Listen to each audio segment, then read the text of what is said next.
हिमालय की गुफा और संजीवनी का रहस्य। हिमालय बर्फ से ढकी ऊंची चोटियां, बादलों को चीरते पर्वत और अनगिनत रहस्य अपने भीतर समेटे हुए। कहा जाता है कि इन्हीं पहाड़ों के बीच कहीं एक ऐसी गुफा छिपी है जहां संजीवनी बूटी आज भी सुरक्षित है। वही संजीवनी जो मृत्युप्राय को भी जीवन दे सकती है। बहुत पुराने समय की बात है। आर्यव्रत के एक छोटे से राज्य में वीरसेन नाम का एक साहसी युवक रहता था। वो न केवल बलवान था बल्कि सच्चे हृदय और निडर स्वभाव का था।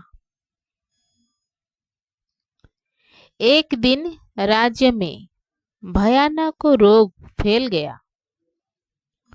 राजा रानी और सैकड़ों प्रजा मृत्यु के कगार पर पहुंच गए। वेदा असहाय थे। तभी राज्य के सबसे वृद्ध ऋषि ने कहा,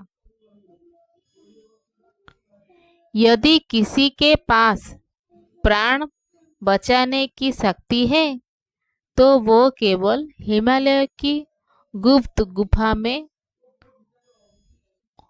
उगने वाली संजीवनी है।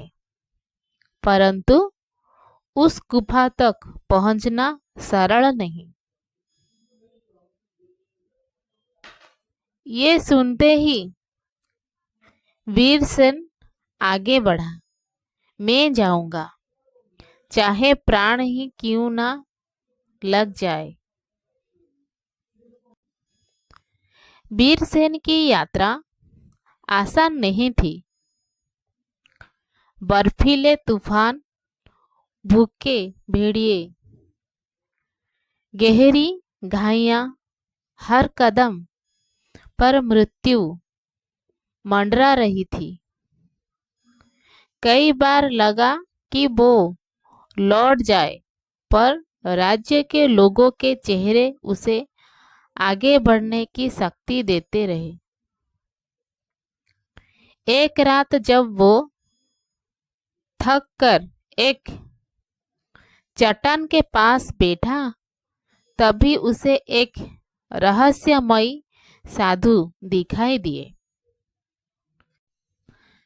साधु ने कहा, गुफा बाहर से नहीं, मन की शुद्धता से खुलती है। अगली सुबह वीरसेन एक विशाल हिमखंड के सामने पहुंचा। कोई द्वार नहीं, कोई निशान नहीं। उसने आंखें बंद कर सच्चे मन से प्रार्थना की। तभी जमीन हिली और हिमखंड के भीतर से एक गुप्त द्वार खुल गया। गुफा के भीतर संपूर्ण प्रकाश था। दीवारों पर प्राचीन मंत्र चमक रहे थे। बीच में एक दिव्य पौधा था, संजीवनी। लेकिन तभी एक गूंजती आवाज आई, जो इसे अपने स्वार्थ के लिए ले जाएगा वो यहीं भस्म हो जाएगा। वीरसेन ने सिर झुकाकर कहा, मैं इसे अपने लिए नहीं, अपने राज्य और लोगों के जीवन के लिए चाहता हूँ।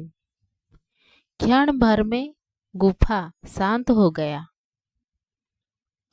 संजीवनी अपने आप उसके हाथों में आ गई।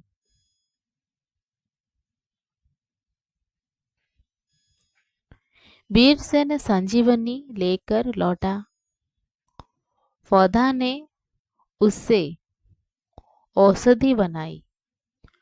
कुछ ही दिनों में राजा रानी और पूरा राज्य स्वस्थ हो गया।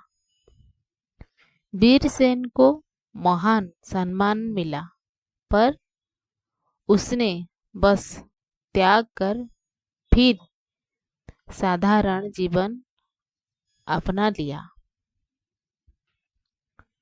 कहा जाता है आज भी हिमालय की वो गुफा वही है, पर संजीवनी केवल उसी को मिलती है जिसका हृदय निस्वार्थ और आत्मा पवित्र हो। धन्यवाद।